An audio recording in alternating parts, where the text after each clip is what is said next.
Merhaba, bugün sizlerle balık burcu erkeğinin o gizemli ve derin dünyasına doğru bir yolculuğa çıkıyoruz. Bakalım elimizdeki kaynaklar bu astrolojik profili nasıl anlatıyor? Tüm katmanlarını birlikte aralayalım. Başlamadan önce çok basit bir soru. Doğum tarihiniz 20 Şubat ile 21 Mart arasına düşüyor mu?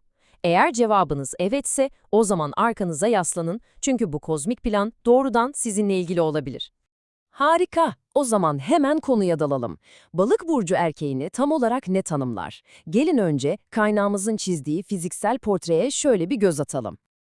Bakın, kaynağımızın verdiği detaylar ne kadar spesifik. Yani sadece genel bir tarif yapmıyor. Saç renginden tenine, hatta gür sakallarına ve erken dökülmeye meyilli saçlarına kadar oldukça ayrıntılı bir portre çiziyor.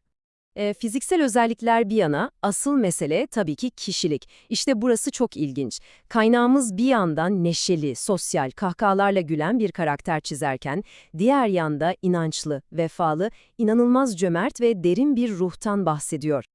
Ve işte bu nokta, Balık burcunun o meşhur ikililiğini harika bir şekilde özetliyor.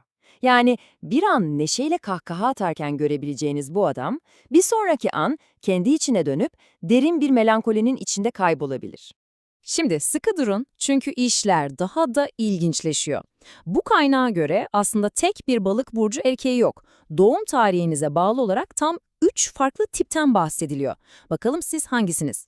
Eğer Şubat ayının sonlarında, yani 20'si ile 29'u arasında doğduysanız siz birinci tipsiniz. Bu ne demek? Yönetici gezegeniniz olan Jüpiter, daha ciddi ve yapılandırıcı bir gezegen olan Satürn'den etkileniyor. Bu ilk tip, daha sakin, barışçıl, hatta şair ruhlu bir kişilik olarak tarif ediliyor. Hal böyle olunca, kaynak da bu kişilerin özellikle öğretmenlik, sanat veya yazarlık gibi yaratıcı ve entelektüel alanlarda başarılı olacağını söylüyor. Gelelim Mart ayının ilk 9 gününde doğanlara. İşte burada işler tamamen değişiyor. Yönetici gezegeniniz Jüpiter, bu kez savaş ve enerji gezegeni olan Mars'tan etkileniyor. Bu da haliyle çok daha farklı bir karakter ortaya çıkarıyor. O ilk tipteki sakin ve barışçıl doğanın tam tersine, bu ikinci tip aslan ruhlu olarak betimleniyor. Yani daha hırslı, daha ateşli ve statü kazanma tutkusuyla dolu bir birey. Ve son olarak üçüncü tip. Eğer 10-21 Mart arasında doğduysanız, yönetici gezegeniniz Jüpiter bu kez duyguları ve sezgileri temsil eden Ay'dan etkileniyor. Bu üçüncü tipse dostluğa ve sosyalleşmeye büyük önem veren biri olarak anlatılıyor. İlginç bir şekilde meslek olarak da genellikle denizle, seyahatle veya ticaretle ilgili alanlara yöneldiği söyleniyor. Peki, tüm bu kişilik özellikleri hayatınızın geneline nasıl yansıyor? İşte bu noktada kaynak hayatı 12 farklı haneye, yani yaşam alanına bölerek bize adeta bir kader haritası sunuyor. İşte o harita. Bu tablo adeta hayatınızın bir özeti gibi. Servetten ticarete, kardeş ilişkilerinden evliliğe kadar 12 farklı alanda sizi nelerin beklediğine dair inanılmaz ipuçları veriyor.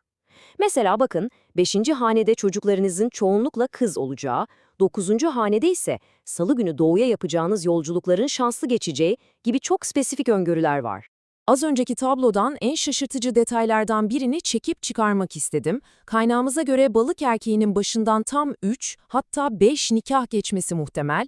Evet, yanlış duymadınız. Peki ya yaşam süresi? Metin bu konuda da net bir sayı veriyor.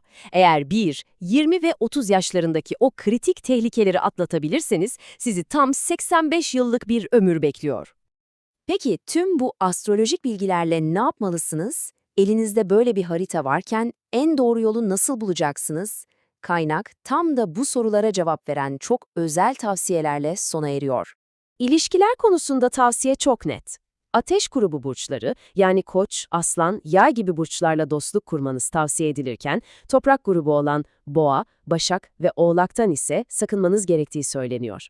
Ve genel hayat tavsiyeleri olarak Metin aslında balık erkeğinin doğasına sesleniyor. Özüne sadık kal, sırlarını kendine saklamayı öğren ve en önemlisi o değişken ruh halinin içinde sabırlı olmayı başarırsan refah ve mutluluk sana gelecektir.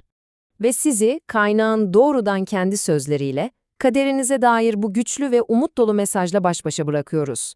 Belki de her şey sabretmekte gizlidir. Kim bilir?